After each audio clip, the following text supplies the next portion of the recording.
n'y a aucune raison que les sanctions tombent sur Moïse Katumbi. Parce que les élus de Ensemble pour la République qui se sont exprimés ne sont pas investis des charges de porte-parole de Moïse Katumbi ou du parti Ensemble pour la République. Il s'agit des élus qui représentent la nation, qui ont une base, qui ont des électeurs, qui sont à l'écoute de ces électeurs. Et ils n'ont pas commencé aujourd'hui à lever les doigts sur ce qui ne va pas. La tendance aujourd'hui dans notre pays, c'est de considérer que celui qui a posé des actes de tribalisme n'est pas tribaliste, mais c'est celui qui l'a indexé. On disait que ce que vous faites est mauvais, c'est celui-là qu'on a tendance à présenter comme les tribalistes. Et là, il y a une inversion. Les actes de tribalisme ne sont pas posés par les élus d'Ensemble pour la République. Les actes de tribalisme sont posés par ceux qui ont le pouvoir politique de mener à bien les destinées du peuple congolais. Et ils l'ont fait à tour de bras, de façon tout à fait, je dirais, unique dans l'histoire de notre pays. Et ces actes ont été décriés par d'autres personnalités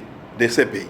Mais comme on ne craint pas ces personnalités, on a une hantise pour Moïse Katumbi. Alors un député même qui exprime son opinion en tant qu'élu du peuple, il en a le droit. On cherche les moyens d'établir un lien entre lui et Moïse Katumbi. Mais ces liens-là, il faut encore les démontrer. Je ne crois pas que quelqu'un va les démontrer.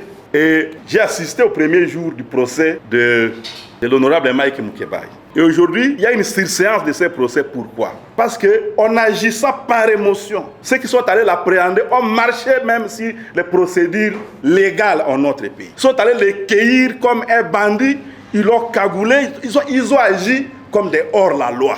Ils ont utilisé des méthodes dignes des trafiquants qui veulent se régler des comptes ou des tueurs à gages. Et quand les avocats ont évoqué ça devant les juges à la cour d'appel, la cour a estimé qu'il faut surseoir et demander à la cour constitutionnelle d'interpréter un peu ce genre de procédure. On ne gère pas une république avec des états d'âme.